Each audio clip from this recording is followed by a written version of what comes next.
result, I want one member, one vote, because I want our politics and our party to be inclusive, not exclusive. I want us to be owned by and accountable to all of our members. And I want every member to know that they are not a second division member that has to go through a mediator, but they have full access to all areas in our party.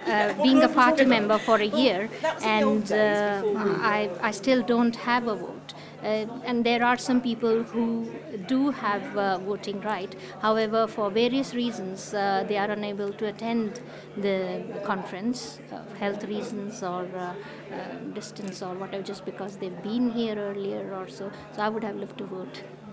Let me tell you about Ben. Ben has a keen interest in politics. Critically, he's a Liberal. I met him for coffee in Bradford-on-Avon, after which he joined the party. So when he told me that he wanted to come to conference this year, I was enthusiastic. But I had to tell him that we'd already decided who would be able to vote on behalf of our local party almost a year ago. He still thought he'd come, but regrettably, conference, he's not here this week. And that's not just his loss, it's ours as well. Well, I support it, and I'm quite pleased it passed. I think some of the criticisms about it were valid, but I think that ultimately it's a good step forward for democracy in the party.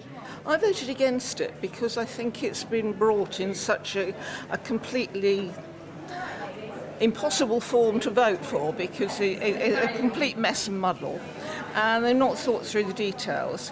I'm glad that in effect it's gone back to FE, so they can bring forward something that actually is effective and votable on, but that thinking should have been done before it ever came. My concern is, if we greatly expand the number of people who can come to conference and vote, we in effect are going to have a different regionalised vote at each conference, and if you live a very long way away from where the conference is being held, you're very unlikely to be able to have much representation from your area. So I think we're going to have a very skewed membership of conference, and hence a very skewed vote for policies at conference. I think the only way to address this would be to have postal voting on everything, or email voting on everything. I think that would inevitably increase the cost. But that's really the only way you're going to get one member, one vote. There's a really interesting motion on sex workers. But the sad thing is, there used to be a place where sex workers thought the police weren't complete. Yeah. They used to think that sometimes the police could get it right and were all right. And that place was Edinburgh and the Lothians, where we had a model of kind of don't ask, don't tell. Edinburgh has operated a number of saunas for generations, where it was kind of an open secret that sex workers operated from the saunas together in safety, where they were not exploited, and the police generally protected those sex workers and were generally receptive to being called when there were any issues. Unfortunately, since the SNP have destroyed local policing in Scotland, dismantled it piece by piece, and instituted Strathclyde policing across Scotland, we've seen attacks on sex workers at an alarming rate. Sex workers being raided in their saunas and thrown out in their underwear into the street while the police search their rooms for condoms as evidence of sexual crimes.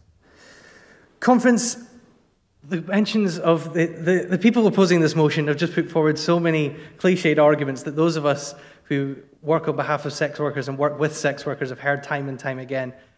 But again, I question, like one of the last speakers, I wonder how many actual sex workers they've spoken to.